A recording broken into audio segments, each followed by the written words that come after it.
नमस्कार दोस्तों, स्वागत है आपका आर के क्लासेस में। आज हमारा नाभिकीय ऊर्जा संयंत्र के विभिन्न चरणों पर जो टिप्पणी करना था, प्रश्न हमारा था, उसका आज ये दूसरा भाग है। आज हम लोग देखेंगे इसमें आगे के चरण 2 और चरण 3 के बारे में चर्चा करेंगे। इससे पहले हम लोगों ने चरण 1 के बारे में चर्चा कर लिया था विस्तार से। यदि आपने उसे नहीं देखा है तो उसका लिंक जो है डिस्क्रिप्शन में दिया हुआ है, वहाँ पर आप क्लिक करके उसको देख सकते हैं। अभी से आप नोट्स को बनाते चलिए, ठीक है, ताकि आगे आपको कोई समस्या ना हो। शुरू करने से पहले यदि आप इस चैनल पर नए हैं तो चैनल को जरूर सब्सक्राइब करें, पास वाले बेल आइकन को दबाएं ताकि आगे ऐसी वीडियो आती है तो आपको जानकारी मिल सके। तो चलिए शुरू करते हैं। पिछले लेक्चर में हम लोगों ने किया था कि इन सीमाओं को दूर करने के लिए प्रयास किए गए हैं, जैसे नाभिकीय ऊर्जा के शांतिपूर्ण उपयोग के लिए सहयोग और कुछ समझौता किया गया है। आज देखते हैं क्या समझौता है। तो कहता है कि 2008 में अमेरिका के साथ भारत ने समझौता किया। वहीं 2010 में यूएसए के प्रयास से एनएसजी से जो है भारत को छूट मिला। ये एनएसजी क्या था? एनपीटी, जो 5 संगठन था जिन्होंने परमाणु परीक्षण कर लिया था, उनके द्वारा कुछ सैंक्शन लगाए गए थे, उसमें छूट मिली गई।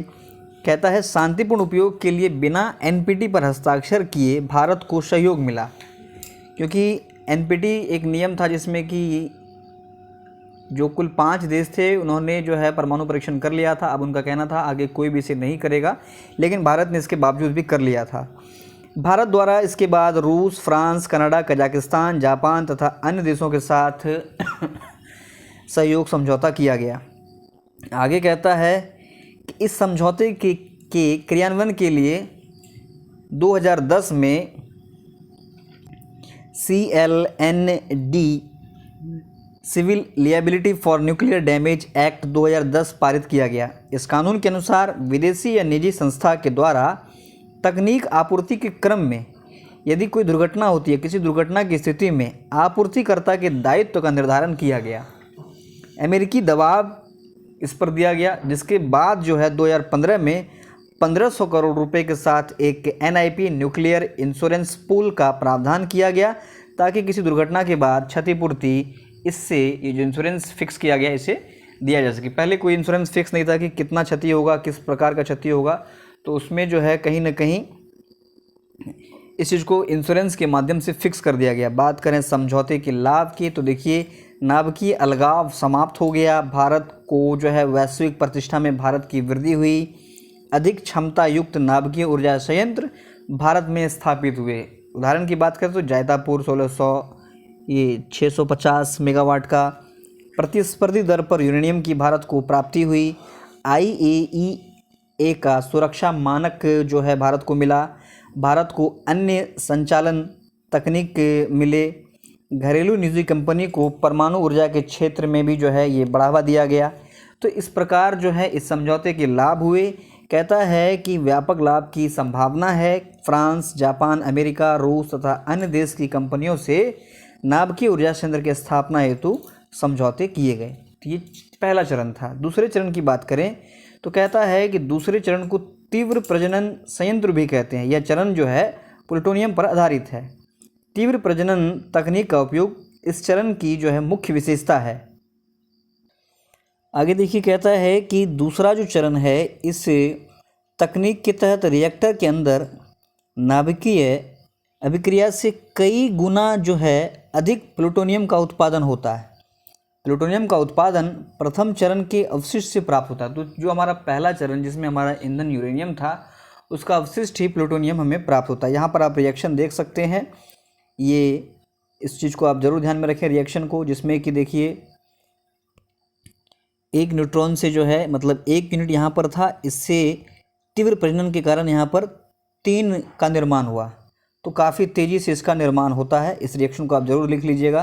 कहता है 1985 में दूसरे चरण से संबंधित fast breeder test reactor FBTR की स्थापना की गई तथा इससे प्राप्त अनुभवों का उपयोग कर वर्ष 2003 में prototype fast breeder reactor PFBR की स्थापना हुई। तो 1985 में FBTR हुआ, उसके 2003 में जो है PFBR हुआ। वर्ष 2022 में इस संयंत्र से व्यावसायिक बिजली उत्पादन की भी संभावना है।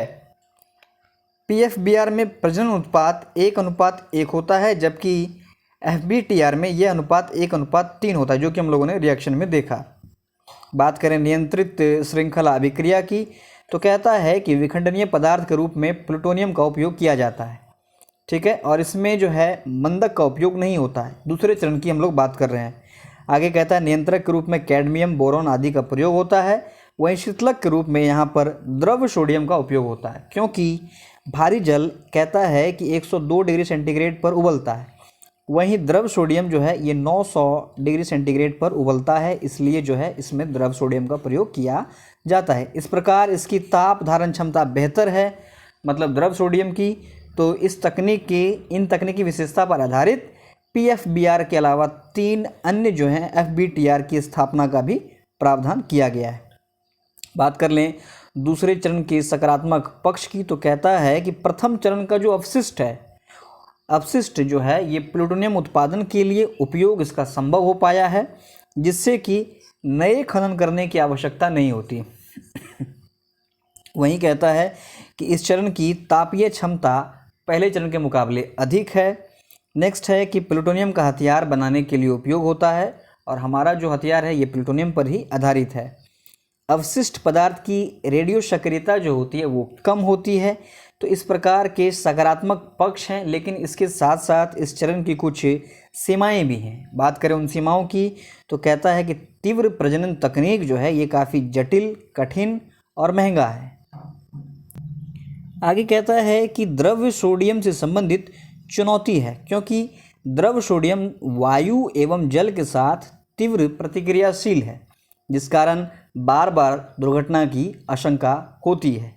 इन सीमाओं के बावजूद द्वितीय चरण के बहुआयामी उपयोग को देखते हुए परमाणु ऊर्जा विभाग द्वारा इसे आगे बढ़ाया जा रहा है, जिससे कि ऊर्जा आवश्यकता को विभिन्न स्रोतों द्वारा पूरा किया जा सके।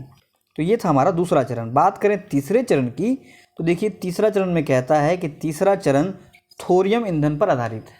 पहला यूरेनियम, दूसरा प्लूटोनियम, तीसरा थोरियम। तीसरा चरण भारत के लिए सर्वाधिक महत्वपूर्ण चरण है। क्यों? क्योंकि थोरियम का भंडार भारत में विश्व में सर्वाधिक है। यहाँ पर देख रहे हैं आप, रिएक्शन को देख लीजिए आप। कहता है कि तीसरा चरण से संबंधित टेस्ट रिएक्टर कामिनी, पूर्णिमा भारत में कार्यरत रहे हैं, और इनसे प्राप्त अनुभवों का उपयोग करके U-233 का उपयोग परमाणु बम बनाने के लिए उपयोग किया गया है। तीसरे चरण के व्यावसायिक उपयोग की कुछ चुनौतियां हैं, उनको जानेंगे। कहता है TH से, थोरियम से U-233 के बीच पैलेडियम का एक स्तर आता है, ठीक है, जो कि यहाँ हम लोगों ने रिएक्शन में देखा। तो कहता है जिसकी अर्ध आयु अत्यंत कम होती है, जिसे नियंत्रित करना कठिन होता है।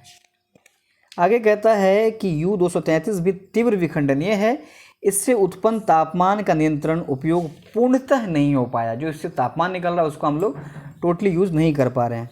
कहता है इन सीमाओं के बावजूद थोरियम का जो व्यापक भंडार है, इसकी तीव्र विखंडनीयता तथा परमाणु बम बनाने के लिए इसकी उपयोगिता तीसरा चरण जो है यह भारत को अधिक लाभकारी बनाता है।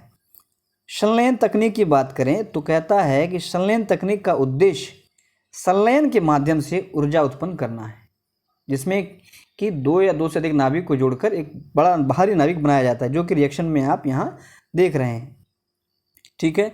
1 से 3 निकलता है इसमें भी। आगे कहता है संलयन तकनीक सूर्य एवं तारे पर ऊर्जा का स्रोत है, मतलब सूर्य की ऊर्जा का स्रोत जो है ये संलयन तकनीक है। पृथ्वी पर इस तकनीक का उपयोग हाइड्रोजन बम बनाने के लिए किया जाता है। इस तकनीक को नियंत्रित उपयोग के साथ अनेक चुनौतियां भी हैं, जैसे क्या?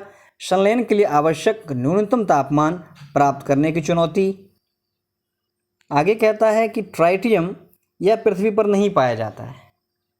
नेक्स्ट, संलयन से उत्पन्न ऊर्जा के नियंत्रण की चुनौती।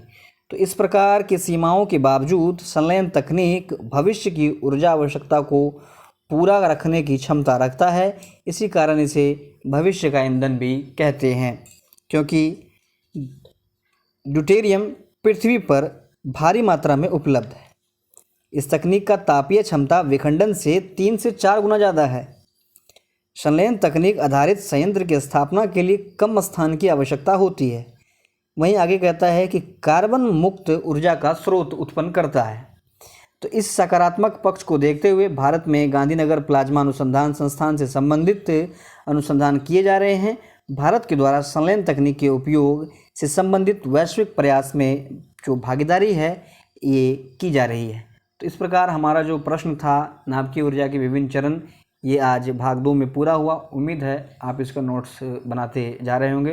वीडियो अच्छा लगा तो इसे लाइक और शेयर जरूर करें। नीचे में जो भी लिंक्स दिए गए हैं इंस्टाग्राम, ट्विटर, उनको भी आप फॉलो कर लें ताकि हमारी कोई भी बात वहाँ पर आपसे जारी रह सके। मिलते हैं अगले लेक्चर में। धन्यवाद।